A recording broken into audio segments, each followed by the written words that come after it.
Notre invité du jour vous distille quotidiennement votre dose de people et d'infomédias sur Europe 1 et Énergie Paris.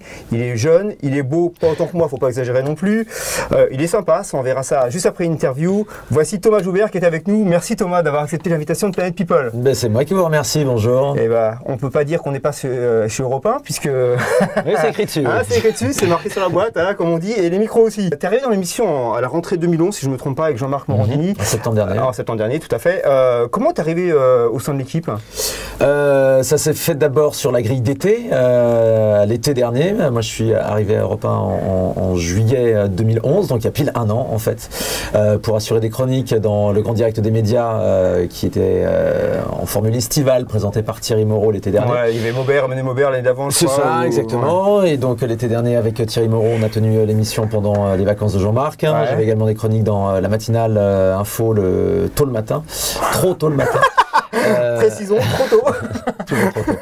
Et donc voilà, j'étais venu essentiellement donc pour participer à cette émission d'été, puis sauf que Jean-Marc a écouté l'émission, que le ton lui plaisait, et puis voilà, on a fait en sorte de pouvoir poursuivre la collaboration dans l'année, et d'installer un rendez-vous régulier dans l'émission de Jean-Marc. D'accord, vous connaissiez un petit peu avant? Oui, on se connaissait comme ça. Oui, on se croisait, on se côtoyait, et ça s'est fait assez naturellement. D'accord. Moi, je trouve que tu présentes ta chronique en fait sur Europe 1, donc ça s'appelle Le Dernier Mot, avec beaucoup d'humour. Moi, ça me fait bien rigoler. Donc ça parle people et médias. Est-ce que tu l'écris toi-même? Ah oui. Ou est-ce que tu as un nègre qui t'aide? Non, je n'ai absolument pas d'auteur. Ah bah c'est très bien alors. La révélation, c'est que certains des humoristes d'Europe 1, eux, ont des auteurs, voilà, professionnels. Ça on me mettra peut-être pas ça. Mais moi, non, j'écris tout. C'est du travail fait à la main. C'est-à-dire que je le fais vraiment dans les conditions dans lesquelles on annonce la chronique. C'est que c'est un débriefing de l'émission, grosso modo. Donc voilà, j'arrive à 9h30, je mets mon casque sur les oreilles, je reste au bureau et j'écoute l'émission et j'écris pendant l'émission.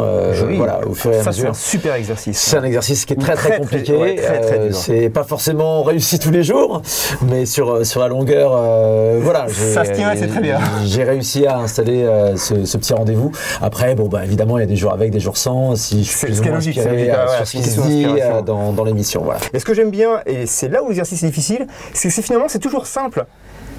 Oui. Ça a l'air simple comme ça la chute, mais encore faut-il savoir la faire tomber.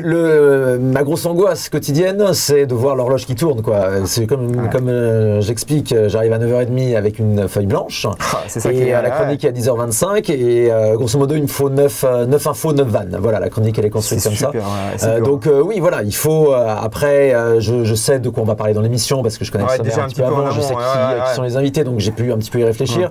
Je préfère vraiment m'inspirer de ce qui se passe pendant l'émission, parce que c'est ça qui est le plus efficace. J'ai constaté, ce qui est efficace, c'est quand on vient de rebondir sur quelque chose qui vient de se dire. Voilà, c'est là où c'est toujours plus fort. C'est toujours plus fort. La chronique prend vraiment tout son sens. Mais j'ai effectivement l'horloge qui tourne au fur et à mesure, et des fois, voilà, il m'en faut 9. Il est 10h, 10h05, 10h10, 10h15. Je t'imagine. Ça m'est déjà arrivé, à 10h20. D'avoir quasiment rien. Ouais, et il faut y aller quand même. Voilà. Comment tu fais dans ce cas-là? Les vannes sont pourries. Tu vas remplacer, donc j'en parlais tout à l'heure un petit peu, Jean-Marc Morandini cet été, c'est le 16 juillet. À partir du 16 juillet. C'est une promo ça?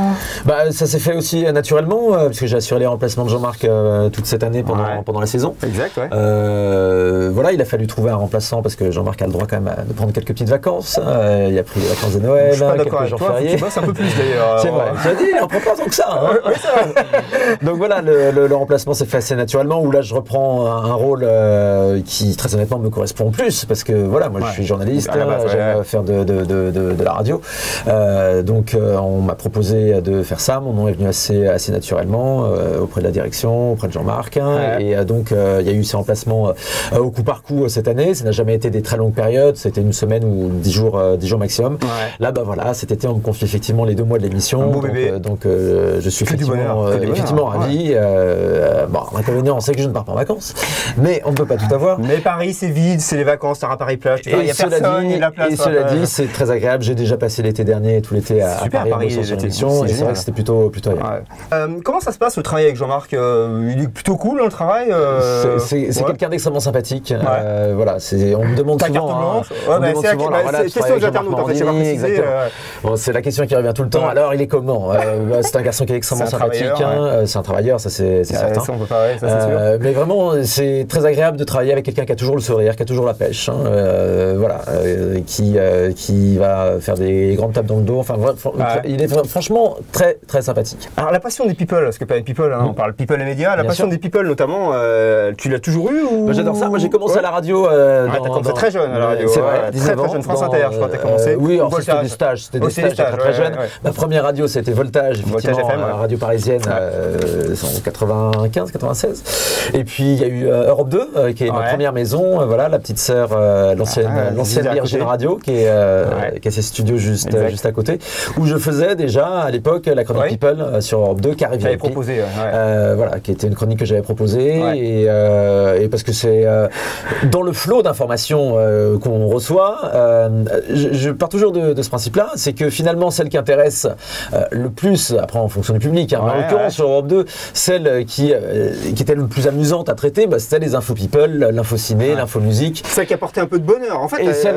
effectivement, celle sur laquelle on peut un petit peu déconner, et c'était le principe de la chronique à l'époque. Très honnêtement, on était un petit peu précurseur à l'époque parce que je faisais beaucoup d'interviews avec les artistes sur lesquels on rebondissait, on prenait les travers, les hésitations, ce que fait un petit peu le petit journal. Aujourd'hui, nous on faisait ça dans une version radio, et oui, on s'amusait. De toute manière, sur ces infos-là, faut pas être sérieux. Ce qu'on attend de nous, c'est de la déconne. L'humour, du décalage. Allez, avant de parler de ton Twitter, justement, on va voir juste après. Tes plus belles rencontres dans le milieu des médias. T'en as fait un paquet, j'imagine, entre la radio, la télé. Ouais, il y a eu Media People, une des plus belles rencontres, un de mes meilleurs souvenirs People. Ça doit être Naomi Campbell. Oh là là, la chance, t'as fait Naomi Campbell, et j'étais très jeune. J'avais 18 ou 19 ans, et c'était dans des conditions assez surréalistes parce que c'était à la sortie d'un défilé de mode au Carrousel du Louvre. Elle était en plein défilé, parce qu'elle défilait encore à l'époque. Et l'interview s'était calée dans des conditions assez rocambolesques. On m'avait dit oui, viens, ça se fera au dernier moment. Donc j'ai assisté à tout le show, à tout le défilé en coulisses avec les plus grandes top modèles de la planète qui étaient en train de se changer, se faire maquiller. J'étais assez impressionné, et donc on me confie au chauffeur de Naomi Campbell qui me dit ne bouge pas, le tout en anglais, ne bouge pas, on va faire l'interview dans la voiture puisque Naomi doit aller à un autre défilé après. Et donc je me suis retrouvé dans une situation assez surréaliste. Dès le défilé terminé, Naomi Campbell me rejoint avec le chauffeur. On descend dans un ascenseur au parking souterrain donc du Carrousel du Louvre. Donc je suis dans un ascenseur avec Naomi Campbell et son chauffeur, et je me retrouve donc à l'arrière de sa limousine. C'est pas une Twingo. Non, c'était pas une Twingo, c'était une grosse voiture, en train de faire une interview, et dans un moment assez surréaliste, une personne pas forcément très agréable mais très impressionnante. Voilà, une espèce de tigresse très très impressionnante, un regard, etc. Et donc on fait un petit trajet dans Paris, et à un moment elle me dit c'est bon, c'est ok. Je lui dis oui, c'est ok. Et là littéralement on me jette sur le trottoir. Je me retrouve je ne sais pas où, mais ça a été vraiment ce sentiment-là. Et là je me suis retrouvé donc sur le trottoir vers la place de l'Opéra, me semble-t-il. Bon, ça va, t'étais pas trop perdu encore. En me disant ok, donc là je viens de sortir d'une voiture sur le siège arrière avec Naomi Campbell. Ça, si raconte ça à des gens, assez surréaliste. Donc ça, voilà, ça reste un bon souvenir, une rencontre marquante. Alors sur ton Twitter, j'ai vu, je suis allé le voir un petit peu, donc rapidement, j'étais mort de rire, t'as mis une photo des Anges de la Terre Réalité 5 qui était en dédicace, j'étais mort de rire là, Bravo Énergie 12, qui était en dédicace à côté, et il y avait écrit dédicace 2SE. C'est ça, voilà, il y avait un visuel, retrouver les Anges de la Terre Réalité 4 en dédicace avec 2SE. Qui a écrit ça? C'est énorme. C'est assez énorme. Je veux même pas croire que ce soit involontaire de laisser passer ça. Ça montre aussi la liberté que je peux avoir sur Twitter, parce que Énergie 12 reste un de mes employeurs. Oui, c'est dur. C'est ce que je me suis dit. Il va se faire virer, ce gars-là. Non, il n'y a pas de raison. C'est un clin d'œil. Ça reste un clin d'œil. Non, après, je pense, j'ai pas eu d'explication particulière, mais je pense que c'est comme ça qu'ils écrivent les jeunes, quoi, grosso modo. Donc, je veux pas croire qu'il y ait personne qui est un responsable qui ait laissé passé ça, qu'il n'y ait pas eu un moment, un tampon pour dire ok, c'est bon. Mais la personne qui l'a écrit, qui a fait le visuel, elle est encore là je pense, on va vérifier, j'imagine, on va vérifier. Mais voilà, je ne vais pas croire qu'il n'y ait pas un côté volontaire finalement de dire oui, ça fait jeune de l'écrire comme ça, quoi. Allez, donc c'est parti pour le happening. Alors, je découvre la première question. Thomas, il y en a marre de devoir déconner et prendre tout à la légère avec les people. On veut que tu présentes le JT façon solennelle comme à l'époque de iTélé. Voici une actu grave. Commente cela. Ah oui, donc faire un lancement comme à l'époque à la télévision. Il y a le sommet de Bruxelles, il me semble, aujourd'hui. Donc je ne sais plus, on faisait des lancements genre... Les 27 vont examiner le pacte pour la croissance et l'emploi aujourd'hui alors que l'Espagne et Chypre demandent de l'aide et que le cas de la Grèce n'est toujours pas résolu. Un sommet européen ambitieux à long terme qui doit éviter de décevoir. Le sommet des dirigeants européens jeudi et vendredi à Bruxelles se veut ambitieux avec un plan pour la croissance et une volonté de renforcer l'union monétaire. Alors, deuxième question. Voici le début d'une phrase, tu dois la terminer. Travailler avec Jean-Marc Morandini, ça commence à me... travailler avec Jean-Marc Morandini, ça commence à me faire bien plaisir. On prend de plus en plus de plaisir. Alors, François Hollande va aller en maillot de bain sur la plage cet été. Un ou des conseils à lui donner d'aller sur une plage naturiste, comme ça il n'aura pas besoin de maillot de bain, ce sera plus facile. Ta plus grande addiction légale Twitter. Franchement, c'est une vraie addiction. Hein. Là, je suis un petit peu sérieux, mais c'est la première chose que je fais le matin en me réveillant, c'est d'aller remonter ma timeline. La chose à ne jamais dire à un directeur d'antenne. Va te faire enculer, ferme ta gueule, va niquer ta mère, syndrome Samir Nasri. Donc, à ne jamais dire à un directeur d'antenne, c'est pas une bonne solution. Que serais-tu capable de faire pour avoir ta marionnette au Guignol ? D'être moi-même, parce que la consécration finalement elle vient de là. Je crois que quand on est au Guignol, c'est juste parce qu'on a une personnalité qui a su se faire remarquer. Parfois pas toujours dans le bon sens, si on pense aux dernières entrées, Nadine Morano et compagnie, mais voilà. Eh bien, rendez-vous à partir du 16 juillet sur Europe 1, tous les matins de 9h30 à 10h30 pour le grand direct des médias de l'été. On garde la même formule, on garde la boutique pendant les vacances de Jean-Marc Morandini, donc le fait média du jour, les audiences, les indiscrétions, tous les jours des invités sur l'actualité média, des débats. Ça se passe sur Europe 1 et si vous voulez ne rien rater, rendez-vous sur Europe 1 donc à partir du 16 juillet à 9h30.